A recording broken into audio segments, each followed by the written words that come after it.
প্রথমবার যখন ডেড বডিটা পাওয়া যায় ওখানে হসপিটালে যেগুলো সাদা কার্টেন থাকে সেগুলো দিয়ে আমরা ওটাকে কর্ডন অফ করেছিলাম।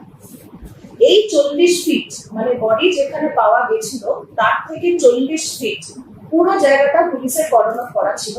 এবং এই যে ভিডিওটা যেটা আপনারা হয়তো দেখেছেন সেটা কিন্তু এই 40 ফিটের বাইরে যে 11 ফিট যে জায়গাটা আছে সেইখানকার একটা ভিডিও। কটা কথা বলেছে, সব কটা মিথ্যা কথা বলেছে। কে কিরকম? ইন্দিরা মুখোপাধ্যায়, আচ্ছা যিনি সেন্ট্রাল ডিসি সেন্টার। কিরকম বলতে যে কথাটা বলেছেন যে ভেতরে আমরা যখন ঢুকেছি তখন সিপি ছাড়া ভেতরে কেউই ছিলেন না। কি দেখেছিলেন? তখন না কোনো রকম কর্ডন করা ছিল না, কোনো ঘেরা ছিল না, এবং সেখানে অবাধ লোক যাতায়াত করছে। যারা ভিডিওতে আমরা দেখেছি সেটা হতে পারে। 11 ফুটে কোনোদিন অত লোক থাকতে পারে না। 11 ফুট জায়গার মধ্যে 11 ফুট জায়গা অত একটা বেঞ্চও ছিল ওখানে বসার বেঞ্চে কারা বসেছিল? কি অবস্থা ছিল? ডেড বডিটা শুয়ে শোয়ানো অবস্থায় ছিল।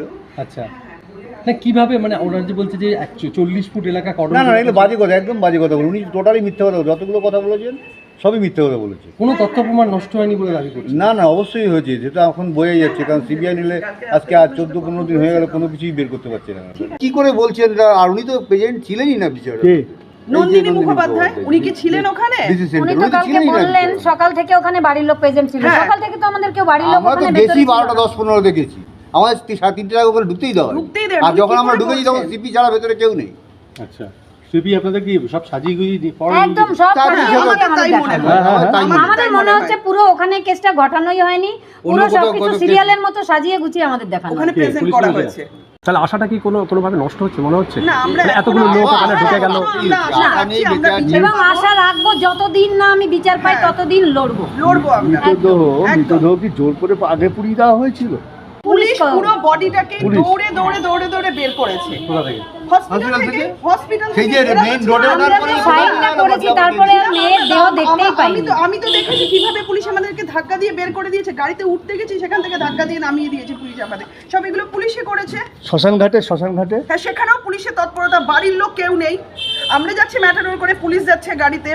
আমরা বডির কাছে কি যাবো? পুলিশ বডি ঘিরে রেখেছে, বডি। শুধু মা যেটুকু কাজ করার কাজ করেছে। কোনো তথ্য প্রমাণ নষ্ট হয়নি বলে দাবি করছে? না অবশ্যই হয়েছে, যেটা এখন বোঝা যাচ্ছে। কারণ সিবিআই নিলে আজকে আর 14-15 দিন হয়ে গেল, কোনো কিছুই বের করতে পারছে না।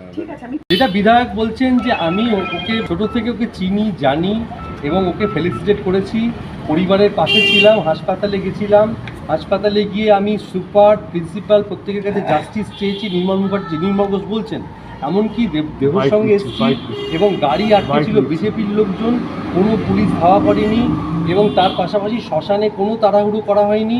আমরা একটু বেশি গাইড দিয়ে আমার মেয়েকে বাড়িতে ওই নির্মল ঘোষ এবং ওই শঙ্কু যে সোমনাথ মুখোপাধ্যায় কিভাবে গাইড দিয়েছিল ওনারা। আমার মেয়েকে সাইন করলাম যখন, তারপরে বডি নিয়ে যে কোথায় চলে গেল তখন আমরা জানতেই পারলাম না। কিন্তু আমরা তো জানি না কারা, কিন্তু আমরা পরে শুনেছি আমার মেয়ের ওই গাড়িতে সোমনাথ ছিলেন। কুণাল ঘোষ বলছেন যে আরজি করের এটা একটা বিচ্ছিন্ন ঘটনা। এটা আমি আজকে খুব দুঃখ পেয়েছি এটা ওনার কথাটা শুনে। আমার মেয়ে একটা অন ডিউটি ডক্টর, সেখানে মারা গেছে, এইভাবে নৃশংসভাবে তাকে হত্যা করা হয়েছে, এটা উনি বিচ্ছিন্ন ঘটনা বললেন। আজকে আন্দোলন নিয়ে কি বলছেন? এত লাঠিচার্জ, কাঁদানে গ্যাস ছোড়া, এই যে এটা আন্দোলন ছাত্ররা অনেক কষ্ট করেছে, এই জন্য ছাত্রদের অনেক অভিনন্দন, কৃতজ্ঞতা, ভালোবাসা সবকিছুই আমরা জানাতে চাই তাদের। আমরা তাদের পাশে আছি এবং তাদের আন্দোলনটা চালিয়ে যেতেই বলবো। আমরা কোনো রাজনীতির হয়ে কোনো কথা বলবো না। আমাদের হচ্ছে মেয়ে আজকে এতদিন হয়ে গেল একজনও ধরা পড়লো না। আমরা বিচার আমাদের প্রশাসনের বিরুদ্ধে এবং পুলিশ প্রশাসনের বিরুদ্ধে, কলেজ প্রিন্সিপালের বিরুদ্ধে আমাদের অভিযোগ। এখনো পর্যন্ত কোনো অপরাধী কেন ধরা পড়লো না? সেই সেকেন্ড ডেতে একজনকে স্কেপগোট করে দাঁড় করিয়ে দেওয়া হয়েছে। সেটা নিয়েই আমরা আজকে 18 দিন আমরা পরিবারের লোকরা এই শুনে যাচ্ছি। এই যে চাপের মধ্যে আমরা পরিবারের 10 দিন 11 দিন হয়ে গেল। সন্দীপ ঘোষ খালি যাচ্ছে সিডিও কমপ্লেক্সে ফিরছে। উনি কেন ধরা পড়ছেন না? ওনার নামে তো এফআইআর রয়েছে। সন্দীপ ঘোষ প্রিন্সিপাল। হ্যাঁ